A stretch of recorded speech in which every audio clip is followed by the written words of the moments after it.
Baik, kita akan lanjutkan kajian tafsir surah Al-Ma'arij, dan kita sudah masuki ayat ke 36 dan seterusnya. A'udzubillahi minasyaitonirrajim. Bismillahirrahmanirrahim. Fama lilladzina kafaru kibalaka muhti'in anil yamini wa anis shimali izin ayatma'u kullu mri'in minhum an yudkhala jannata na'im kalla inna khalaqnahum mimma ya'lamun fala uqsimu bi rabbil masyariqi wal magharibi inna laqadirun ala an nubaddila khairan minhum wa ma nahnu bimasbuqin fadharhum yakhudhu wa yal'abu hatta yulaqu yawmahum alladhi yu'adun yawma yakhrujuna minal ajdathi sira'an ka'annahum ila nusubi yufidun khashi'atan absaruhum tarhaquhum dhillah dzalikal yaumul ladzi kanu yu'adun. Mengapa orang-orang kafir itu bersegera datang ke arahmu dari sisi kanan dan dari sisi kiri dengan berkelompok-kelompok? Apakah setiap orang dari mereka ingin dimasukkan ke dalam surga yang penuh kenikmatan? Sekali-kali mustahil. Sesungguhnya kami menciptakan mereka dari apa yang mereka ketahui. Maka aku bersumpah dengan Rabb yang mengatur tempat-tempat terbit dan terbenamnya matahari, bulan ataupun bintang. Sesungguhnya kami benar-benar maha kuasa untuk itu, untuk mengganti mereka dengan kaum yang jauh lebih baik daripada mereka. Sekali-kali kami tidak dapat dikalahkan oleh mereka.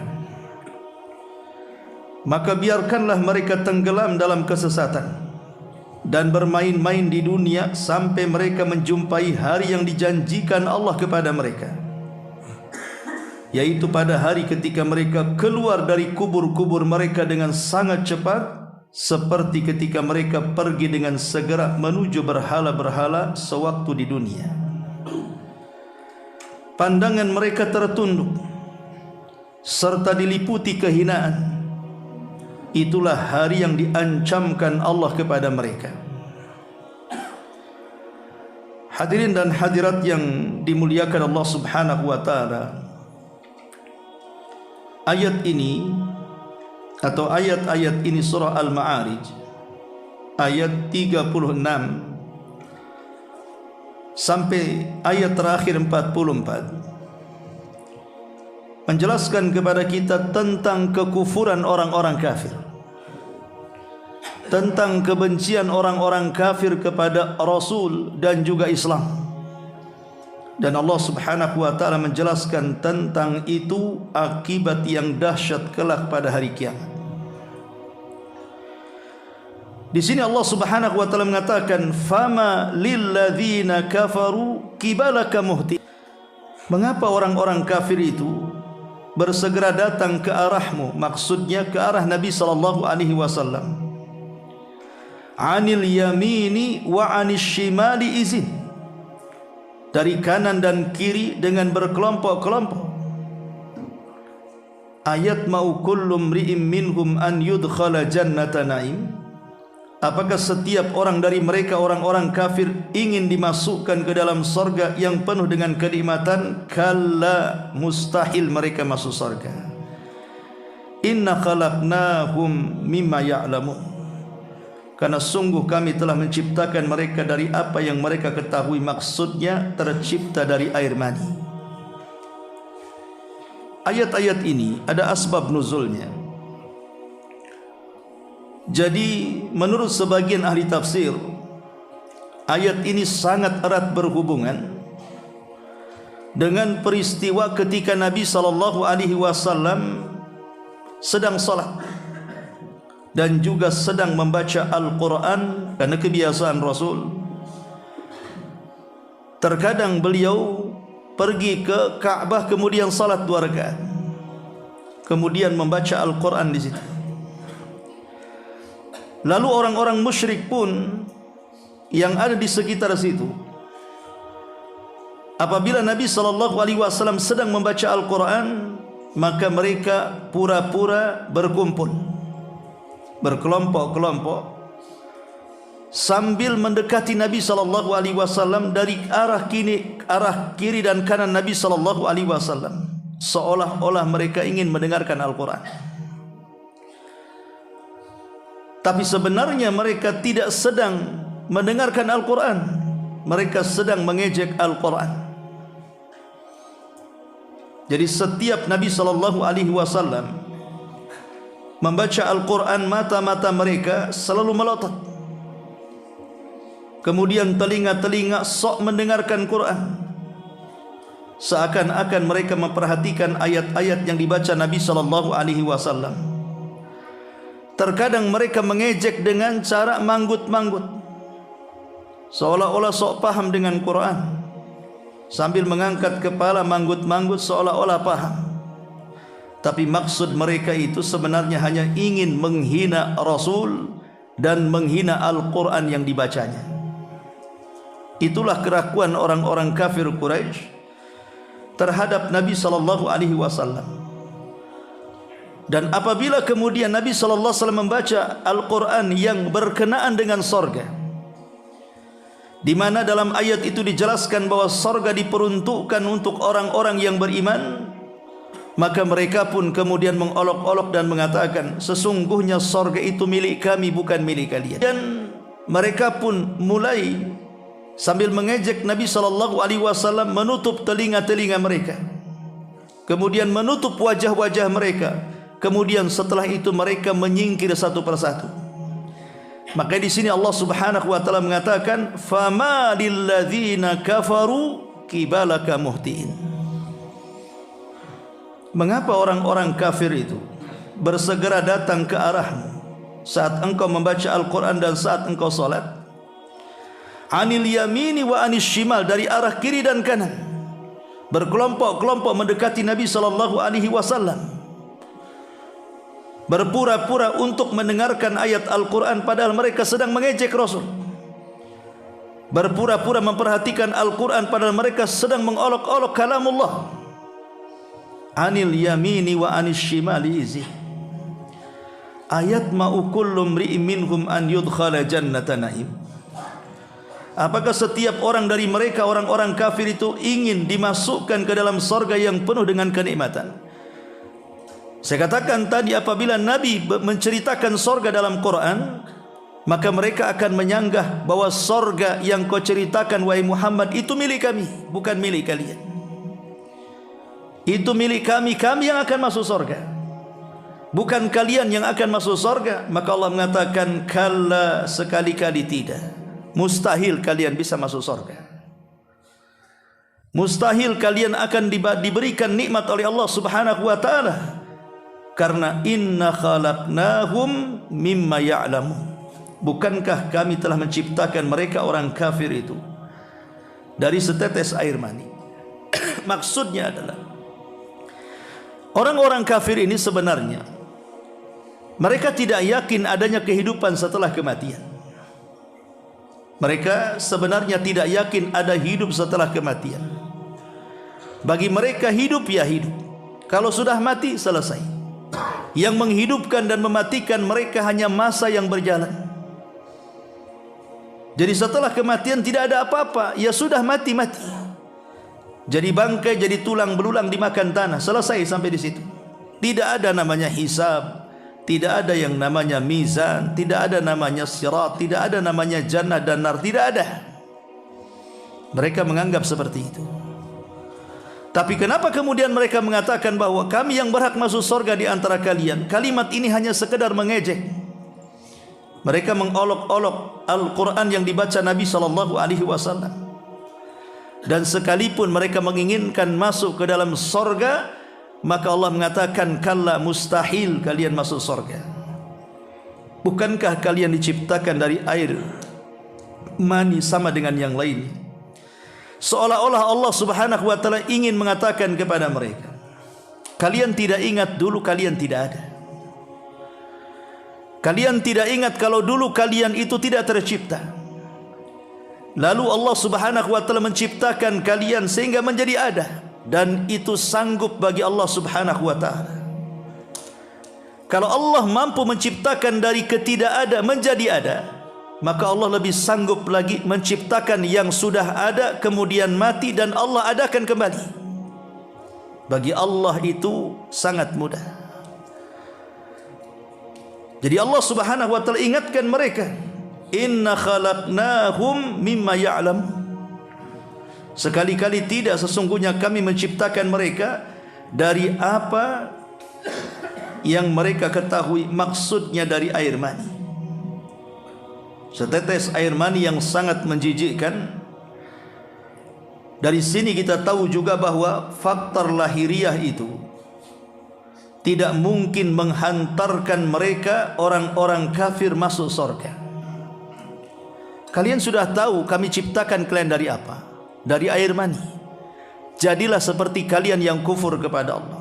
Apakah jenis kalian, badan kalian, rupa kalian pantas masuk surga? Ingat, surga itu bukan diperoleh lewat fisik yang indah.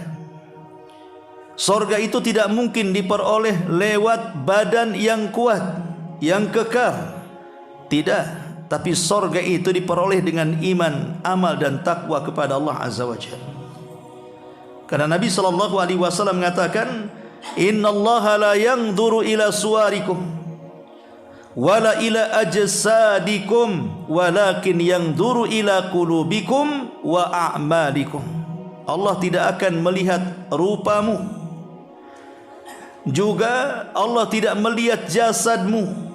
Yang Allah Subhanahu wa ta'ala lihat adalah hati-hati kalian dan juga amal-amal kalian. Itulah yang Allah Subhanahu wa ta'ala lihat. Lalu apa yang dibanggakan? Toh saya dan anda juga diciptakan dari air yang sama, air mani.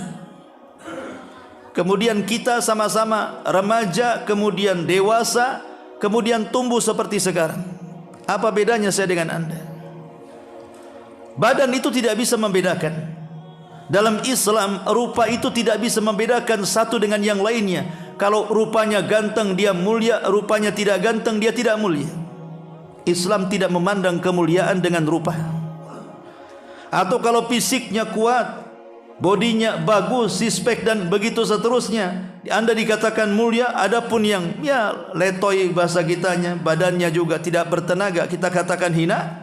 Tidak, Islam bukan itu barometernya. Makanya dengan tegas Nabi SAW mengatakan dalam khutbatul hajah, ketika beliau sedang melaksanakan haji wada dan sedang berada di Arafah, Nabi mengatakan, ayyuhan nas, la fadla bainal arabi wal ajam walal aswad alal ahmar illa bitaqwallahi azza wajalla. Wahai manusia, tidak ada bedanya anda mau orang Arab, anda mau bukan orang Arab, anda yang berkulit hitam, anda yang berkulit merah, putih, hitam dan begitu seterusnya. Yang membedakan adalah ketakwaan kalian kepada Allah Subhanahu wa ta'ala. Dan sorga itu hanya diperuntukkan untuk orang-orang yang bertakwa, bukan orang-orang kafir. Seolah-olah Allah katakan seperti itu, kalian tidak layak masuk sorga. Kalau masuk sorga itu hanya karena dilahirkan dari setetes air mani, itu bukan tujuan Allah menciptakan kita dan menciptakan sorga.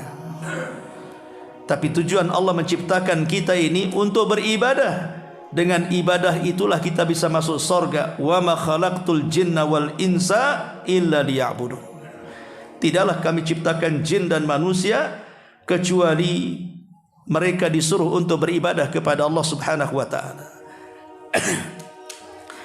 Kondisi yang dialami Nabi SAW yang digambarkan dalam surah Al-Ma'arij 36 sampai 39 ini, persis dengan apa yang dialami siapa? Nabi Nuh alaihi salatu wassalam, yang dijelaskan dalam surah Nuh. Ketika Nuh alaihi salatu wassalam mengatakan, inni da'autu laila wa nahara, inni da'autu qaumi laila wa nahara, sesungguhnya aku siang dan malam mendakwai kaumku, tidak lelah, tidak ada letih, terus setiap hari mengajak kaumnya untuk mentauhidkan Allah Subhanahu wa taala. Walam yajidhum illa firara.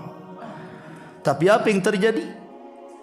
Kaum Nuh tidak ada satu pun yang menerima dakwah Nuh kecuali mereka lari. Lebih daripada itu, apabila Nuh berceramah, tangan-tangan mereka dimasukkan ke lubang-lubang telinga. Tidak cukup sampai itu, washtaghthaw siyabahum, mereka pun menutup siyabahum, menutup pakaian-pakaian mereka di wajah-wajah mereka. Apabila Nuh makin lantang berdakwah, mereka pun kemudian menyahut seolah-olah jangan sampai suara Nuh kedengaran dengan jelas. Wastakbaru istikbara wa asarru wastakbaru istikbara. Mereka berlaku sombong dan terus menentang dakwah Nuh alaihi salatu wasalam. Itulah yang dialami Nabi sallallahu alaihi wasallam. Selalu ada istihza dari kaumnya ketika Nabi SAW membacakan Al-Quran, seolah-olah mereka mendengarkan Quran, tapi mereka sebenarnya sedang menjauhi Al-Quran. Mata-mata melotot seolah-olah mereka memperhatikan, telinga seolah-olah diperdengarkan, tapi hakikatnya mereka sedang mengejek Al-Quran yang dibaca Rasul. Walaupun wajah mereka manggut-manggut seolah-olah paham, tapi mereka sebenarnya sedang memperolok-olok Al-Quranul Karim. Ma'asyiral muslimin yang dimuliakan Allah Azza wa Jalla, maka faedah dari ayat ini, maka siapapun yang dibacakan Al-Quran kepadanya, kemudian orang ini memperolok-olok zabil Quran, maka kufrun ijma'an, orang ini telah kufur secara kesepakatan. Karena Allah yang mengatakan, Qul abillahi wa ayatihi wa rasulihi kuntum tastahzi'un la ta'tadhiru qad kafartum ba'da imanikum. Apakah dengan Allah, dengan ayat-ayatnya, dengan Rasulnya kalian mengolok-olok? Jangan cari-cari alasan, kata Allah, kalian sudah kufur setelah keimanan kalian. Maka siapapun yang mengolok-olok Al-Quran, mengolok-olok Allah dan Rasulnya, maka dia telah keluar dari Islam. Ma'asyiral muslimin yang dimuliakan Allah Azza wa Jalla, karena mengolok-olok Allah, ayat dan Rasulnya adalah bagian daripada akhlaknya orang-orang kafir. Kemudian Allah Subhanahu wa taala mengatakan, kalla inna khalaqnakum mimma ya'lamun fala uqsimu bi rabbil masyariqi wal magharibi inna laqadirun. Kemudian Allah Subhanahu wa taala berfirman dan bersumpah, aku bersumpah, kata Allah, dengan Rabb yang mengatur tempat-tempat terbit dan terbenamnya, baik matahari, bulan ataupun bintang.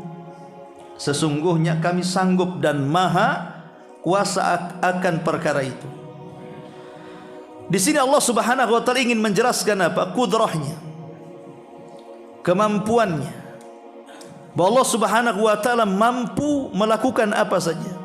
Menerbitkan matahari dari arah barat, menerbitkan matahari dari arah timur, Allah sanggup.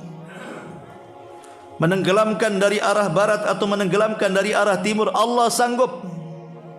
Dan itulah yang tidak disanggupi oleh para pengaku Tuhan.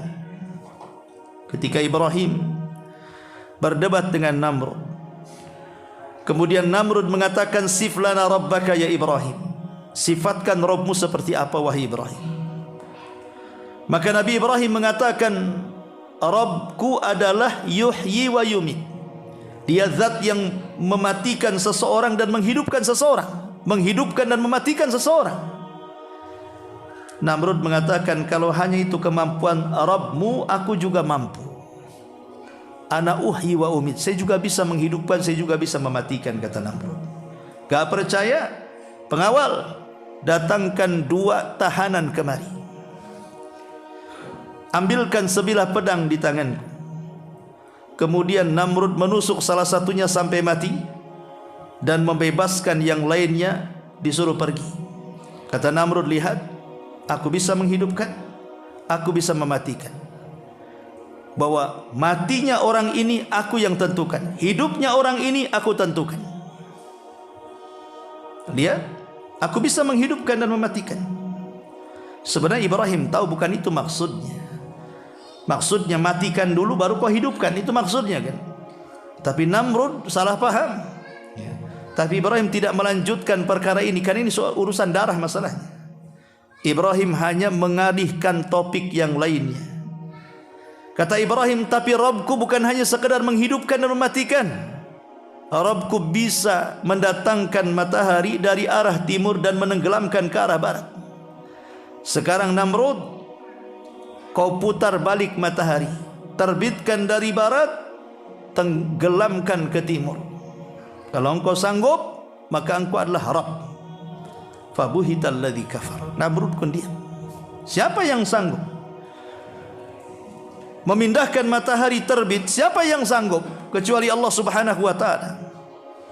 Tidak ada satupun yang mengaku Tuhan di permukaan bumi ini yang sanggup memindahkan terbitnya matahari atau memindahkan tenggelamnya matahari. Hanya Allah Subhanahu wa taala. Maka dalam ayat ini Allah Subhanahu wa taala ingin menjelaskan kepada orang-orang kafir Quraisy itu dan kepada umumnya orang-orang kafir, kalau Allah bisa kemudian menciptakan matahari, menerbitkan dari timur, menenggelamkan ke barat, atau mungkin sebaliknya nanti di akhir zaman terbit dari arah barat dan terbenam ke timur, maka Allah juga sanggup membangkitkan orang yang sudah meninggal dunia. Bagi Allah itu mudah, membangkitkan orang yang sudah mati. Karena menciptakan yang tidak ada jadi ada saja sanggup, ini sudah ada ciptaannya, hanya tinggal dibangkitkan lagi, tentu lebih sanggup lagi. Makanya Allah Subhanahu wa taala mengatakan, ala an nubaddila khairan minhum wa ma nahnu bimasbukin. Allah Subhanahu wa taala mengatakan untuk mengganti mereka orang-orang kafir dengan kaum yang jauh lebih baik daripada mereka, kami sekali-kali tidak dapat dikalahkan. Kalau Allah Subhanahu wa taala mau, dengan kekuasaannya, dengan keperkasaannya, dengan kemahakuasaannya, Allah bisa membinasakan seluruh orang kafir. Allah sanggup membinasakan orang kafir. Dan orang kafir tidak akan sanggup menyakiti Allah, melemahkan Allah dan mengalahkannya. Wa ma nahnu bimasbukin. Sekali-kali mereka tidak dapat dikalahkan. Kami sekali-kali tidak dapat dikalahkan. Artinya orang-orang kafir itu, kalau datang kematian kepada mereka, apakah mereka bisa menolak kematian? Tidak bisa, karena manusia itu lemah. Maka Allah Subhanahu wa taala mengatakan, fadharhum yahuduna wa yal'abu hatta yulaqu yaumahumul ladzina yu'adun. Maka biarkanlah mereka tenggelam dalam kesesatan dan bermain-main di dunia sampai mereka menjumpai hari yang menjanjikan kepada mereka. Ini bukan menunjukkan kelemahan. Bukan berarti kemudian Allah Subhanahu wa taala ketika melihat kekafiran orang kafir yang lancang kepadanya, Allah tidak sanggup mengazab mereka di dunia. Ini bukan kelemahan Allah. Allah tidak lemah. Lalu kenapa Allah tidak menyegerakan azabnya di dunia? Malah kemudian Allah membiarkan mereka tenggelam dalam kesesatan, bermain-main di dunia, sekehendaknya mereka hidup, hanya makan, minum, tidur, hanya untuk mengumbar syahwatnya. Kenapa Allah diam saja? Kenapa Allah tidak binasakan seluruh? Bukan menunjukkan kelemahan. Allah sanggup membinasakan orang kafir dan tidak ada yang bisa mengalahkan Allah Subhanahu wa taala. Lalu kenapa Allah Subhanahu wa taala akhirkan azab orang kafir di akhirat? Kenapa tidak disegerakan di dunia? Apakah Allah lemah? Tidak lemah. Allah itu kuat. Lalu kenapa Allah tidak mengazab orang kafir di dunia, malah kemudian diundur waktu pengazabannya setelah kematiannya? Tentu Allah itu melakukan sesuatu. Yang kedua, karena ada rahmat dari perbuatannya. Di antaranya boleh jadi Allah Subhanahu wa taala memberikan waktu kepada orang-orang kafir, taubat atau tidak, tetap di atas kekufurannya atau kembali kepada tauhid. Allah memberikan waktu kepada mereka Atau sengaja Allah Subhanahu wa taala menumpuk-numpuk dosa-dosa mereka biar makin segunung dosanya, nanti mudah untuk diazab dan tidak ada alasan. Jadi Allah berbuat seperti itu bukan karena kelemahan, tapi karena ada hikmah dan rahmat. Ada keadilan di situ. Allah tidak langsung membinasakan mereka karena rahmatnya. Terkadang Allah membiarkan mereka karena banyak juga orang-orang kafir yang sangat kufur kepada Allah Subhanahu wa taala, belakangan mereka dapat hidayah. Contoh pamannya para sahabat Nabi sallallahu alaihi wasallam. Banyak mantan-mantan kafir dan musuh-musuh Nabi. Sebut saja Ikrimah. Kurang apa Ikrimah ini memusuhi Nabi sallallahu alaihi wasallam karena dia putra daripada Fir'aunnya umat ini, Abu Jahal. Ikrimah ini pendekar, jenderal, sangat ingin membunuh Rasul dan menyiksa para sahabat. Tapi saat Fatu Mekah dikuasai kaum muslimin, dia pun minggat, kabur menuju Syam. Sampai di tengah laut, di atas kapal itu datang ombak yang sangat besar. Kemudian salah seorang di antara mereka mengatakan, kalau memang Rabbnya Muhammad itu benar adanya, dan itulah yang berhak disembah, bukan berhala-berhala yang kami sembah, tentu kita tidak mungkin selamat di lautan ataupun di daratan. Maka Ikrimah mengatakan, ya Rabb, kalau memang dirimu benar, yang didakwahkan Muhammad itu benar, bahwa kita diajak untuk menyembahmu, selamatkan aku. Akhirnya Allah Subhanahu wa ta'ala takdirkan selamat kapalnya. Setelah selamat kapal, dia yakin bahwa selama ini Rabb yang disembahnya Lata, Uzza, Manat dan Hubal tidak bisa melindungi dirinya. Dia pun membuang seluruh berhala yang dibawanya, dan dia pun mengakui bahwa hanya satu-satunya Rabb yang berhak disembah hanya Allah Subhanahu wa ta'ala. Dia balik ke kota Madinah, menghadap Nabi SAW, kemudian mengatakan, asyhadu an la ilaha illallah wa annaka rasulullah. Manusia yang paling membenci Nabi berubah menjadi orang yang paling mencintai Nabi. Atau sebut saja Khalid ibn Walid, Saifullah. 20 tahun dia mengikuti ajarannya Abu Jahal, tidak memasuk Islam. Padahal dia sudah mendapatkan dakwah Islam baru setelah 20 tahun lewat. Khalid dapat hidayah. Ketika Abu Bakar Siddiq radhiyallahu mengatakan, kenapa engkau baru masuk Islam ya Khalid? Kenapa tidak seperti kami di awal-awal engkau masuk Islam? Kenapa baru sekarang? Kata Khalid bin Walid, bukan begitu wahai Abu Bakar. Kami dulu itu sangat bangga dengan Abu Jahal, sangat menggandrungi Abu Jahal, sangat mengidolakan Abu Jahal. Kata-katanya bijak sekali, sehingga kami terpengaruh dengan Abu Jahal dan kami tidak peduli dengan kalam Allah. Tapi setelah Abu Jahal meninggal, tokoh-tokoh lain meninggal, kemudian kamilah yang tadinya masih muda kemudian menjadi tua dan menjadi tokoh-tokoh sebagai pengganti mereka. Tidak ada yang mempengaruhi kami lagi. Baru kami berpikir, Muhammad itu benar atau ajaran kami yang benar. Setelah kami merenung lama dan kami membanding-banding bahwa ajaran Muhammad jauh lebih benar dibandingkan ajaran kami, sebab itulah aku masuk Islam telat, katanya. Lah musuh Allah Subhanahu wa ta'ala dan musuh Rasulnya yang paling tangguh dan tidak pernah terkalahkan dalam peperangan, dari dulu ingin membunuh Nabi. Tapi Allah Subhanahu wa ta'ala memberikan hidayah kepada Khalid walaupun sudah 20 tahun. Akhirnya dia manusia yang paling berjasa dalam Islam. Juga Zubair ibn Mut'im, dia datang ke kota Madinah membawa pedang untuk membunuh Nabi SAW. Ketika itu Rasulullah SAW sedang mengimami salat maghrib, dan salat tidak membawa senjata, apalagi di tengah kota. Artinya ada kesempatan Zubair ibn Mut'im ini membunuh Nabi, karena dengan kondisi masjid yang tidak terang, mereka pun tidak bersenjata, memungkinkan Zubair ini untuk menghunus pedang dan menusukkan pedang itu kepada Nabi SAW.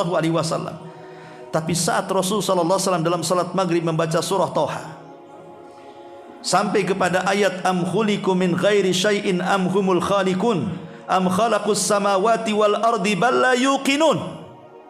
Apakah berhala itu diciptakan dari segala sesuatu, ataukah mereka tercipta begitu saja? Ataukah berhala itu yang menciptakan langit dan bumi? Bahkan orang-orang musyrik pun tidak yakin dengan keyakinannya. Ketika mendengar ayat ini dibacakan, apa kata Zubair? Kada qalbi an yatir, hampir-hampir hatiku terbang. Hidayah masuk. Dia sarungkan pedangnya. Setelah Rasulullah SAW salam salat maghrib, dia hampiri Rasul, tiba-tiba mengatakan asyhadu an la ilaha illallah wa annaka Rasulullah. Ya Rasulullah, dahulu tidak ada manusia yang paling aku benci kecuali kamu, tapi sekarang tidak ada manusia yang paling kucintai kecuali dirimu. Dari kisah-kisah ini kita tahu kenapa Allah Subhanahu wa taala tidak mengadab orang-orang kafir di dunia. Bahkan di antara mereka ada yang dibiarkan begitu saja, bahkan diberikan kesehatan, diberikan rizki, diberikan ilmu pengetahuan, berjalan ke kiri ke kanan dan begitu seterusnya, karena ada hikmah dan juga rahmat. Allah memberikan kesempatan mereka, mau tobat atau tidak. Kalau tobat kami terima, kalau tidak tobat maka azab kami siap-siap ditimpa. Ma'asyiral muslimin yang dimuliakan Allah Subhanahu wa taala, fadharhum yakhudu wa yal'abu hatta yulaqu yawmahumul ladzi yu'adun. Maka biarkanlah mereka tenggelam dalam kesesatan, bermain-main di dunia sampai mereka menjumpai hari yang telah dijanjikan kepada mereka. Hari apa? Hari perhitungan di hadapan Allah Subhanahu wa taala. Karena kita ini akan berjumpa dengan Allah Subhanahu wa taala, baik dalam keadaan Allah redha dengan kita atau Allah murka dengan kita. Setiap manusia pasti akan berjumpa dengan Allah. Rabbihim, orang yang yakin saat dia salat dia jumpaan kita. Allah berlangit, pintu-pintunya akan terbuka dari langit pertama sampai langit ketujuh. Diangkatnya ruh ini sampai berjumpa dengan Allah Subhanahu wa taala. Kemudian Allah katakan, kembalikan ruhnya ke dalam jasadnya, tapi angkat catatannya ke tempat yang paling tinggi yang disebut dengan Illiyin. Mereka berjumpa dengan Allah. Artinya saat kematian yang menentukan perjumpaan kita dengan Allah adalah orang-orang yang mati husnul khatimah. Orang-orang yang meninggal di atas kebaikan, di atas ketakwaan, di atas keimanan dan amal salehnya.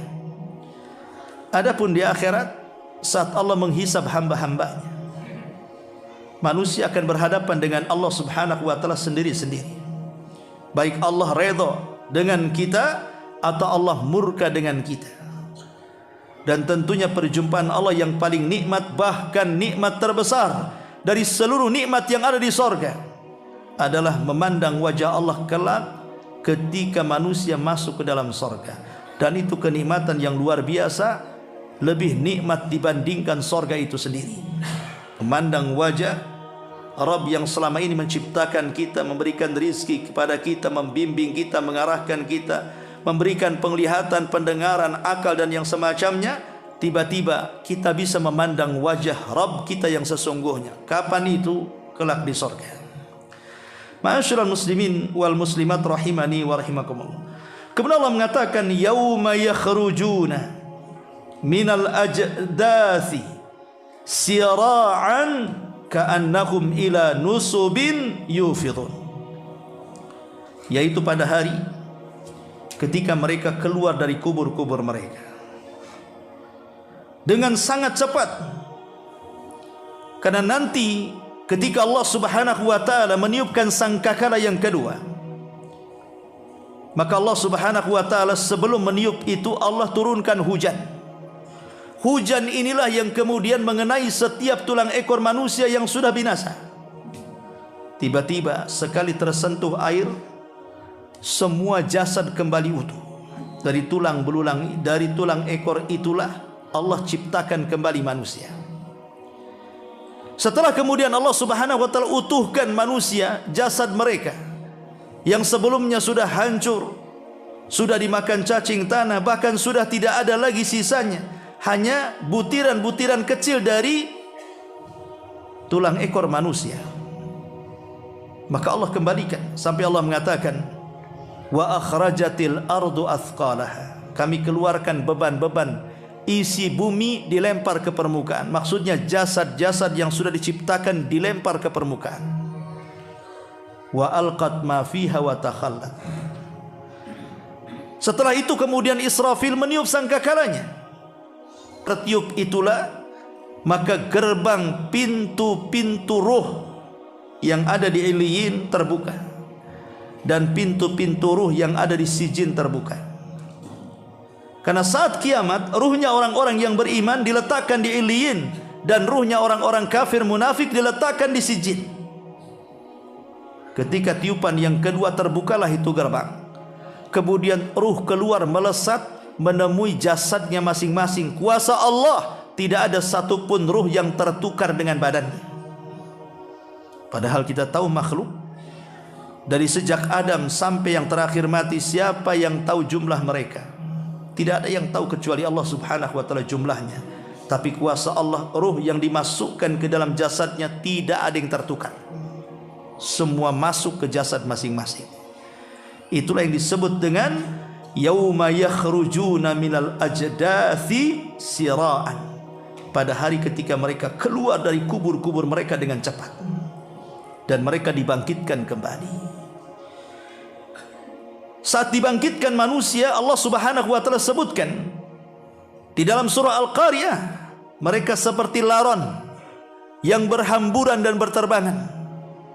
Artinya saat dibangkitkan mereka sudah tidak tahu, kayak mabuk, tidak tahu di mana mereka berada, harus kemana mereka pergi, harus mereka kemana mereka lari.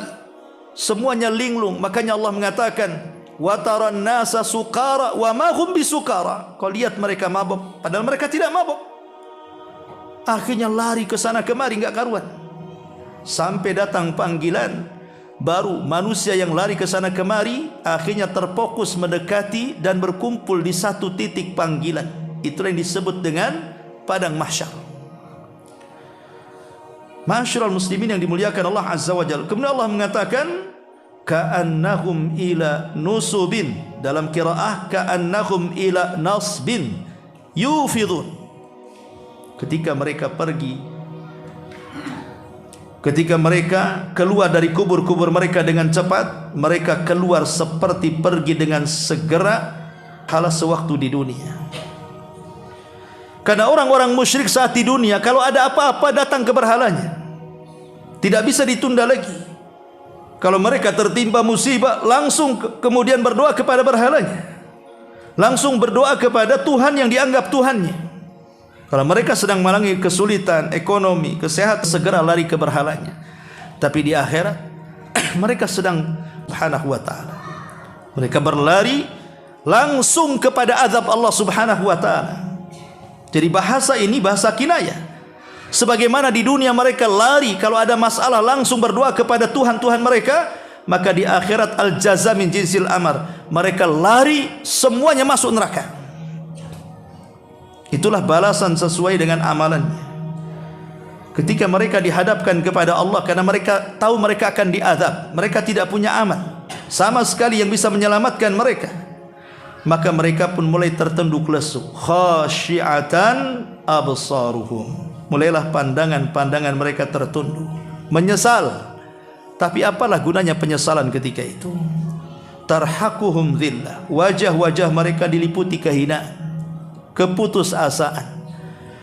Mereka hanya bisa menerima dengan putusan saja. Apa yang bisa mereka bela sekarang? Diancamkan kepada mereka orang-orang kafir dan mengatakan, Yahud, engkau selalu mengancam kami dengan azab dan azab, agar kami bertauhid kepada Allah azza wa jalla. Kalau memang Rabbmu itu ada, fa'tina bi azab. Kalau begitu datangkan azab kepada kami. Mereka enggak yakin dengan azab. Dan ingat, azab Allah subhanahu wa ta'ala bisa disegerakan di dunia seperti kaum Ad, atau bisa diakhirkan kelak pada hari kiamat seperti ashabul Uhdud. Adapun kaum Ad, karena mereka minta disegerakan azab, betul Allah kirim azab pacaklik 3 tahun tidak turun hujan. Sementara ekonomi mereka tergantung dari kebun dan pertanian. tanpa air mati semuanya. Akhirnya kemudian mereka pun datang kepada berhala-berhala mereka, meminta hujan.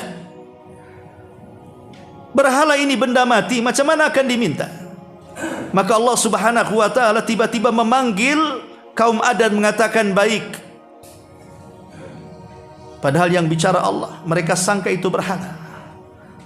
Kemudian Allah katakan, apakah kalian memilih awan hitam, awan putih, ataukah awan kuning? Mereka mengatakan, kami ingin awan hitam karena itu yang banyak airnya ya wahai berhala. Kata Allah, baik, saya akan kirimkan, pulanglah kalian ke negeri kalian. Nanti kami akan kirim awan hitam mengikuti di belakang kalian. Betul, ketika mereka pulang ke Hadraul Maut, ke Oman, maka awan hitam itu mengikuti mereka sampai ketika awan menutupi lembah-lembah kaum Ad, yang merasa bahwa itu ada ketidakwajiban rahmat, tapi bisa saja mendatangkan azab. Tapi kaum Ad sudah keluar semua, menanti-nanti awan ini akan mendatangkan hujan. Tidak ada satupun kaum Ad yang ada di rumah, semua keluar menantikan awan hitam itu. Makanya Allah mengatakan, falamma ra'auhu aridan mustaqbila awdiyatihim qalu hadza aridu mumtiruna. Ketika mereka melihat awan hitam itu memenuhi lembah-lembah mereka, mereka mengatakan, inilah hujan yang akan diturunkan kepada kami. Allah mengatakan, bal huwa masta'jaltum bih. Ketahuilah bahwa awan itu adalah azab yang aku segerakan untuk kalian. Karena kalian minta, aku segerakan, kata Allah.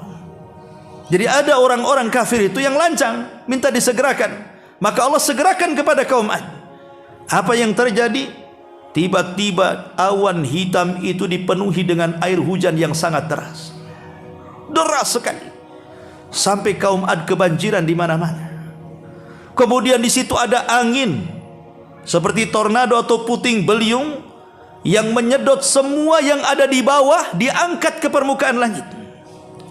Tidak ada satupun benda-benda yang ada di bawah, manusia, mau kayu, mau rumah, mau atap, semua dinaikkan ke langit. Kemudian diputar-putar selama turun sab'ata layalin wa thamaniyata ayyamin khusuma. 7 malam 8 hari diputar-putar di langit, baru kemudian dihampaskan ke bumi. Dan mereka pun seperti ka'ajazin nakhlin khawiyah, seperti tunggul kurma yang dilempar dari atas, nancap semua badannya di bumi. Adapun kaum Ashabul Uhdud berbeda dengan kaum Ad. Ashabul Uhdud, Allah Subhanahu wa ta'ala tidak menjelaskan azab mereka di dunia, padahal mereka itu sudah sangat bengisnya kepada orang-orang yang beriman kepada Allah. Bayangkan, mereka membakar orang-orang yang beriman. Kata Imam Ibnu Katsir, jumlah orang yang dibakar hidup-hidup di parit api itu sampai mencapai 20.000 orang. Hanya karena mereka mengatakan Rabbi Allah, Rabbku Allah. Hanya karena mengatakan amantu billah, aku beriman kepada Allah.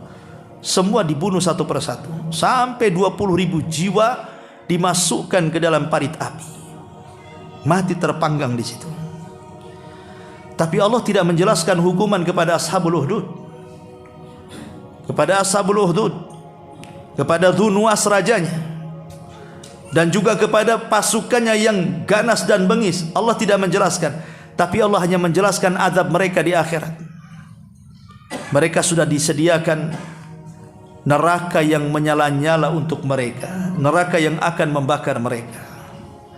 Dari sini kita tahu bahwa terkadang ada azab itu yang disegerakan di dunia karena atas permintaan mereka sendiri, ataupun ada azab yang diakhirkan seperti dalam ayat ini.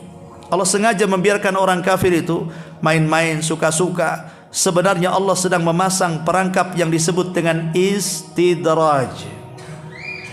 Istidraj itu Allah memberikan nikmat di atas kekufuran.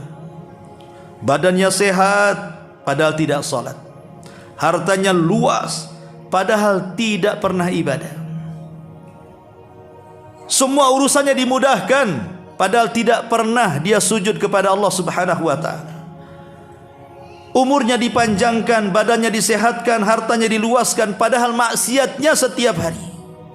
Itu namanya istidraj. Makanya kata ulama, hati-hati.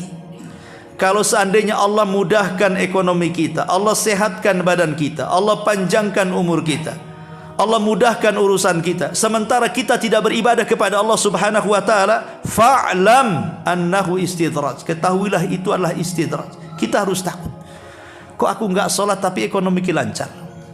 Kok aku enggak salat kok badanku sehat-sehat saja? Kok aku enggak salat kok umurku panjang? Ingat, itu istidraj namanya.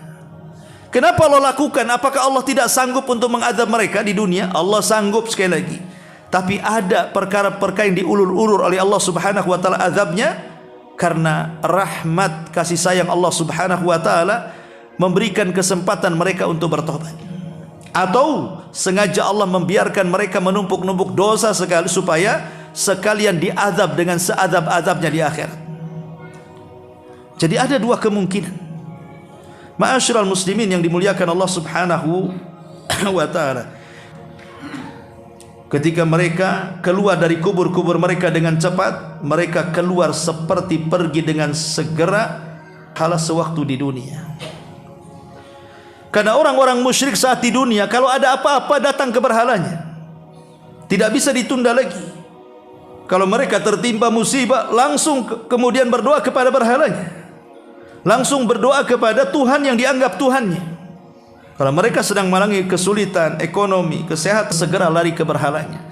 Tapi di akhirat mereka sedang Subhanahu wa taala, mereka berlari langsung kepada azab Allah Subhanahu wa taala. Jadi bahasa ini bahasa kinayah. Sebagaimana di dunia mereka lari kalau ada masalah langsung berdoa kepada Tuhan-Tuhan mereka, maka di akhirat al-jaza min jinsil amar, mereka lari semuanya masuk neraka. Itulah balasan sesuai dengan amalannya. Ketika mereka dihadapkan kepada Allah, karena mereka tahu mereka akan diazab, mereka tidak punya amal sama sekali yang bisa menyelamatkan mereka, maka mereka pun mulai tertunduk lesu. Khasyi'atan absaruhum, mulailah pandangan-pandangan mereka tertunduk, menyesal. Tapi apalah gunanya penyesalan ketika itu? Tarhaquhum dhillah, wajah-wajah mereka diliputi kehinaan, keputusasaan. Mereka hanya bisa menerima dengan putusan saja. Apa yang bisa mereka bela sekarang? Diancamkan kepada mereka orang-orang kafir dan mengatakan, ya Hud, engkau selalu mengancam kami dengan azab dan azab agar kami bertauhid kepada Allah Azza wa Jalla. Kalau memang Rabbmu itu ada, fa'tina bi azab. Kalau begitu datangkan azab kepada kami. Mereka enggak yakin dengan azab. Dan ingat, azab Allah Subhanahu wa taala bisa disegerakan di dunia seperti kaum Ad, atau bisa diakhirkan kelak pada hari kiamat seperti Ashabul Uhdud. Adapun kaum Ad, karena mereka minta disegerakan azab, betul Allah kirim azab pacaklik 3 tahun tidak turun hujan. Sementara ekonomi mereka tergantung dari kebun dan pertanian. Tanpa air mati semuanya. Akhirnya kemudian mereka pun datang kepada berhala-berhala mereka, meminta hujan. Berhala ini benda mati, macam mana akan diminta? Maka Allah Subhanahu wa taala tiba-tiba memanggil kaum Ad dan mengatakan baik. Padahal yang bicara Allah, mereka sangka itu berhala. Kemudian Allah katakan, apakah kalian memilih awan hitam, awan putih, ataukah awan kuning? Mereka mengatakan, kami ingin awan hitam karena itu yang banyak airnya ya wahai berhala. Kata Allah, baik, saya akan kirimkan, pulanglah kalian ke negeri kalian. Nanti kami akan kirim awan hitam mengikuti di belakang kalian. Betul, ketika mereka pulang ke Hadraul Maut, ke Oman, maka awan hitam itu mengikuti mereka sampai ketika awan menutupi lembah-lembah kaum Ad yang merasa bahwa itu ada ketidakwajiban rahmat, tapi bisa saja mendatangkan azab. Tapi kaum Ad sudah keluar semua menanti-nanti awan ini akan mendatangkan hujan. Tidak ada satupun kaum Ad yang ada di rumah, semua keluar menantikan awan hitam itu. Makanya Allah mengatakan, falamma ra'auhu aridan mustaqbila awdiyatihim qalu hadza aridu mumtiruna.